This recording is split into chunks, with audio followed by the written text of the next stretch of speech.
Hello students, how are you? I hope you are doing good bachcho. So today we are going to start a new chapter which name is Tapai and the Brahmin. Let's get started bachcho. On a cold winter night, a middle-aged Brahmin was crossing a wide plain on his way home. Chilly winds was blowing around him. Suddenly he saw a fire at a distance. A number of people were sitting around it and were enjoying its warmth. He decided to warm himself near the fire before continuing his journey. He went near the fire and felt the genial influence of the flame. He unintentionally shouted tapai tapai, which meant I am warmed. Then बच्चों cold winter का night थी यहाँ पर और एक middle aged ब्राह्मण cross कर रहा था एक wide plain on his way home and काफी ठंडी हवाएं चल रही थी, ब्लो कर रही थी और अचानक से वो देखता है फायर एट अ डिस्टेंस. दूर क्या दिखाई देता है बच्चों? आग नजर आती है. बहुत सारे लोग आराम से बैठे हुए थे, एंजॉय कर रहे थे इस वार्मथ का. एंड उसने भी डिसाइड किया कि मैं भी वहां जाऊंगा और फायर के पास बैठ जाऊंगा and before continuing his journey, ताकि मैं आगे अपनी जर्नी को कंटिन्यू कर पाऊं, पहले मैं रेस्ट कर लूंगा.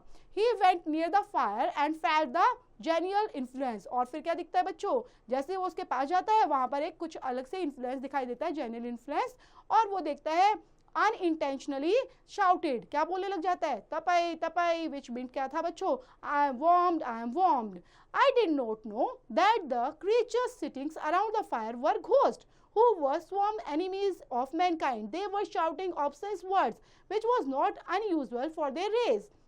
दैट्स बच्चों उसको तो पता ही नहीं था ये क्रिएचर्स हैं बैठे हुए हैं फायर के आसपास, तो ये घोस्ट तो नहीं है कि ये किस तरह से बोल रहे हैं. And they were sworn enemies of mankind. May be वो शाउट कर रहे हैं इसी तरीके से ऑब्सेस वर्ड्स को. And they was not unusual for their race. Tapai was the name of one of the ghost. The ghost were surprised to hear the name of their companion for a human being. They threatened him to kill at once. The Brahmins, in terror, thought to hold his scarce threats, but it had already slipped down. He strove to repeat the holy names of the gods, but his memory got paralyzed with fears. But finally, the threat came into his hand, and gathering his courage, the boldly asserted he knew Tapai was quite well, for Tapai and his ancestors had been the saves of his family for 3 generations. And तपाई जो थे बच्चों वो किसी शायद ghost का नाम हो सकता है. और घोस्ट जो था वो काफी सरप्राइज हो गया था कि उसका नाम कौन जानता है और ऐसा कौन ह्यूमन बीइंग है जो उसका नाम जानता है. और उसको डांटने लग जाता है, मतलब धमकाने लग जाता है बच्चों, थ्रेट करते हुए बोलता है कि मैं उसको मार दूंगा. और ब्राह्मण जो है वो डर जाता है कि ये क्या हुआ. एंड थॉट टू होल्ड, और डरते हुए बच्चों वो सोचने लग जाता है मैं क्या करना चाहिए. और वो होली नेम्स ऑफ गॉड भी भूल जाता है, स्टॉप कर जाता है. वहीं पर उसकी मेमोरी पैरालाइज्ड हो जाती है डर की वजह से, बिल्कुल वहीं पर स्टक हो गया था बच्चों. लेकिन यहाँ पर thread came to in mind और वो अपनी करेज को गैदर करता है, अपना साहस बनाता है और बोल्डली तरीके से अब वो जान चुका था कि तपई जो है वो क्वाइट वेल एंड तपई और उसके जो एंसेस्टर्स हैं वो कौन है? Have been the slaves of his family for the 3 generation. Well cried Tapai before his fellow ghost, if he can tell me the names of my ancestors I will become his bond servant. Then वो बोलता है कि जो तपई है ना वो बोलता है उस फेलो घोस्ट के आगे, बोलता है अच्छा और कौन है ये? ही कैन टेल मी, वो मुझे शायद बता सकता है कि मेरे एंसेस्टर्स के बारे में, और आई will become his bond servant. The clever priest replied. अब बच्चों कहीं ना कहीं उसने घोस्ट को पागल बना रहा था वो, और जो क्लेवर प्रिस्ट था वो रिप्लाई करता है how can I be expected to know the names of all the slaves of my ancestors, but I have noted them down in the lounge at home. Give me some time, I will tell you their names. Then he was allowed to depart of the conditions that he would return to the 3rd day to answer Tapai's query. Otherwise, not only his best and but family would perish at the hands of the ghost. और जो बच्चों clever Prince था वो बोलता है कि अच्छा मैं कैसे जान सकता हूँ उन एंसेस्टर्स के बारे में, वो तो मेरे स्लेव्स हैं और स्लेव्स के बारे में मैं नोटिस नहीं करता हूँ. और लेकिन मैंने ये नोट किया था कि ये लंच एट होम को, और मैं तुम्हें दे सकता हूँ गिव मी सम टाइम्स, और मुझे थोड़ा टाइम दो ताकि मैं तुम्हें उनके नाम बता पाऊँ, मुझे अलाउ करो कुछ टाइम के लिए ताकि मैं अपनी कंडीशन को फुलफिल कर पाऊँ, रिटर्न कर पाऊँ 3rd day to answer Tapai's query, और मैं 3rd डे ही इस क्वेरी का आंसर दे पाऊंगा. Otherwise not only he but the family would perish at the hands of the ghost. The relieved Brahmins went home. अब बच्चों जो रिलीव्ड ब्राह्मण था वो घर पर पहुंच जाता है। He knew that he had saved himself for the moment but he was filled with despair for the future. For 2 days, the worried priest could neither eat nor sleep. Brahmin's wife and daughter were also very worried. On the third night, when his family had slept, the miserable man decided to kill himself. He went forth to hang himself in the forest rather than face to ghost. He went to a tree to hang himself from it. Suddenly, he saw two dark figures. The priest was very afraid to see them. He thought to run away quietly, but then he gathered his courage and decided to stay and hear their conversation. अब बच्चों जो ब्राह्मण था वो घर पहुंच चुका था। अब उसको 2 रातों तक तो इतनी प्रॉब्लम नहीं हुई बच्चों, वो आराम से सोच ही जा रहा है क्या करना चाहिए क्या नहीं करना चाहिए। और उसकी जो वाइफ होती है, डॉटर होती है, वो भी चिंता करने लग जाती है, पता नहीं क्यों परेशान है ये। एंड थर्ड नाइट पर ही बच्चों जो उसकी फैमिली होती है, जब वो सो चुकी थी तो उसको कहीं ना कहीं miserable man decided to kill himself, और वो पहुंच जाता है वहां पर अपने आप को हैंग करने के लिए, ताकि मैं अपने आप को हैंग कर पाऊं। देन फेस द घोस्ट, कि मैं घोस्ट को फेस नहीं कर पाऊंगा, इससे अच्छा मैं मरना पसंद करूंगा। और वो ट्री के पास जाता है हैंग होने के लिए, और अचानक से वो क्या देखता है, 2 डार्क फिगर उसके सामने खड़े हो जाते हैं, और प्रीस्ट और ज़्यादा डर जाता है और वो सोचने लग जाता है मैं आराम से यहाँ से भाग जाता हूँ। लेकिन भागेगा कैसे, भाग तो सकता ही नहीं था बच्चों। और वो दोबारा से अपनी करेज गैदर करता है और डिसाइड करता है कि मैं वहीं पर रुका रहूँगा और इनकी कन्वर्सेशन दोनों की सुन लेता हूँ। It was Tapai and his wife. The wife, having a feminine curiosity, asked her husband the names of his forefather. Tapai first denied, but when his wife insisted him, he recited the following verse.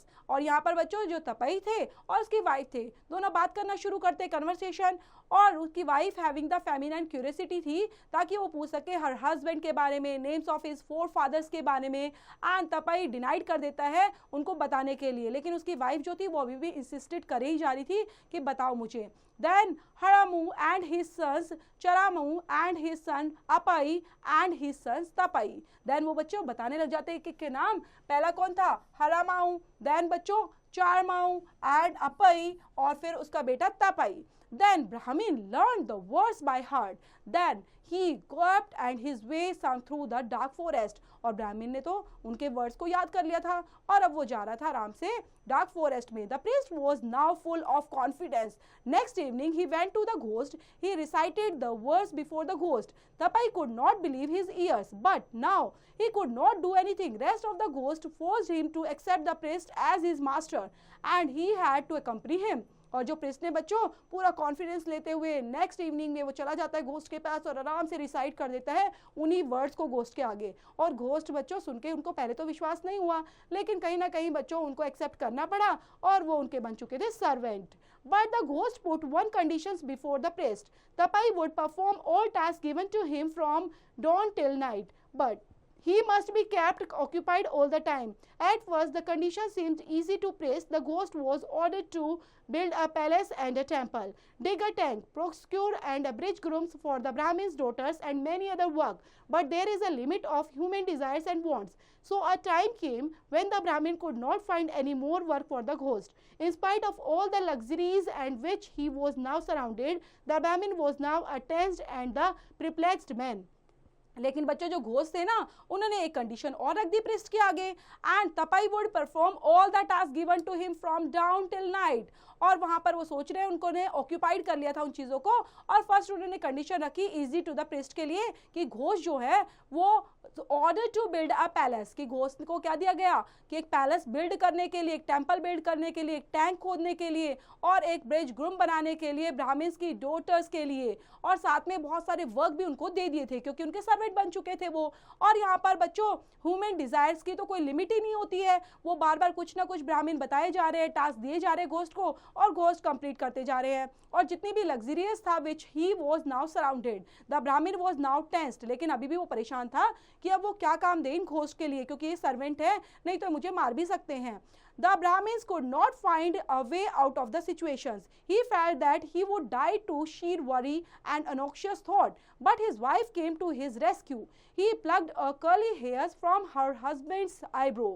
Give this to him. she said, and tell him to straighten it and it will never be able to do it. And जो ब्राह्मण की बच्चों wife थी ना, अब ब्राह्मण सोच रहा है मैं इतनी टफ कंडीशन से कैसे बाहर निकलूं, अगर मैं इनको काम नहीं देता रहूंगा घोस्ट को तो घोस्ट मुझे मार देगा। तो उसको काफी ऑक्शियस हो रहा था, काफी वरी हो रहा था इस चीज को लेकर। उसकी वाइफ ने बच्चों को सोचा कि किस तरह से इस मुसीबत से बाहर निकला जाए, और रेस्क्यू के लिए उसने क्या किया बच्चों, अपने हस्बैंड की आईब्रो से एक बाल ले लिया जो कि करली था, और उसको दे दिया कि इसको सीधा करो। Then वो सीधा तो कभी होगा ही नहीं। And Tapai was perplexed when he heard the order.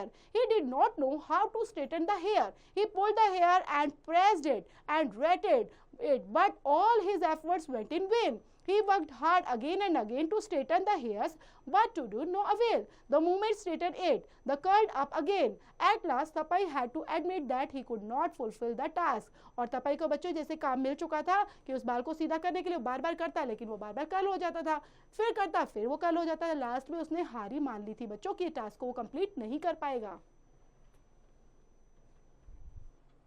The clever Brahmin lost no time in tempting Tapai from the work. Thus the Brahmin and his family got rid of him and lived happily thereafter. और जो clever ब्राह्मण था बच्चों, अब वो खुश हो चुका था कि कहीं ना कहीं उसकी जान बच चुकी थी तपाई के अत्याचार से, और नहीं तो तपाई कहीं ना कहीं ब्राह्मण को आगे जाके मारने वाला था। और वो इस मुसीबत से अब निकल चुके थे और आराम से हैप्पीली साथ में रहते थे सभी फैमिली के साथ। तो यहीं पर बच्चों प्यारा सा चैप्टर फिनिश होता है। चैप्टर से रिलेटेड बच्चों वर्ड फाइंडर दिए गए हैं, तो इनको पढ़ेंगे और याद भी करेंगे। सो फिल इन द ब्लैंक्स में बच्चों फर्स्ट दिया गया है, he went near the fire and felt the genuine influenced of the flame. तो इसी तरह औरों को भी कंप्लीट करेंगे बच्चों। बी पार्ट के अंदर स्टेट करना है आपको ट्रू और false of the following.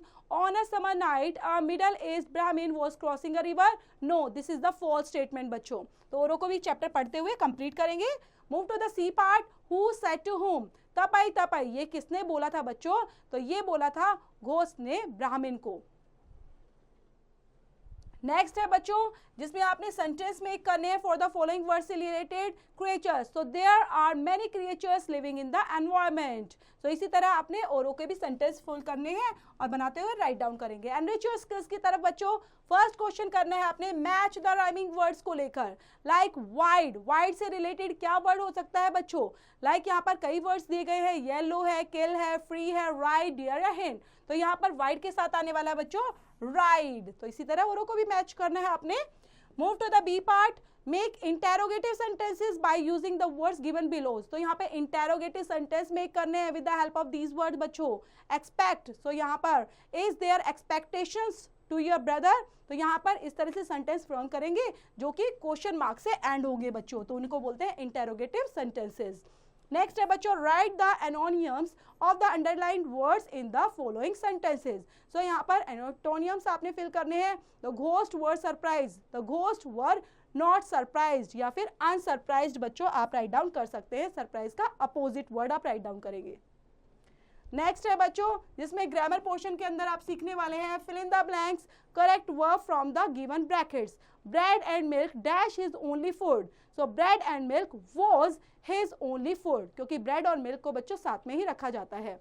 Underline the verbs in the green sentences. Like जो सेंटेंस दिए गए हैं उन्हीं को अंडरलाइन करना है वर्ब्स को फाइंड आउट करते हुए। The dacoit was arrested. So यहाँ पर बच्चों जो अरेस्टेड है वो यहाँ पर वर्ब्स की फॉर्म में दी गई है, तो औरों में भी आप वर्ब्स फाइंड आउट करेंगे। और सी पार्ट में दिया गया है circle the subject and underline the object in the following sentence. यहाँ पर आपको सर्कल करना है सब्जेक्ट को, जिस तरह से बच्चों दिया गया है शाहजहां, ये एक सब्जेक्ट है, एंड देन आपको करना है अंडरलाइन ऑब्जेक्ट को जो कि है द ताजमहल। तो इस तरह से कंप्लीट करेंगे। औरों को भी स्पीकिंग पार्ट के अंदर कंप्लीट करेंगे हम। Speak about 2 minutes in the class on any one of the following topics पर, जिसमें टॉपिक दिए गए हैं things I fear, a story of ghost से रिलेटेड। एंड लिसनिंग स्किल्स में आपके टीचर बताएंगी बच्चों आपको read the following passage in the class and listen him और her patiently and then answer the following questions बच्चों जरूर करेंगे। नेक्स्ट है बच्चों राइटिंग स्किल्स के अंदर आपको करना है describe the following pictures in your own sentences में।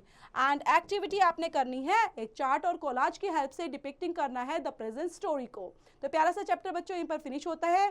चैप्टर को पढ़ना है, रीड आउट करना है, समझते हुए जो भी रिमेनिंग एक्सरसाइज है you have to complete those.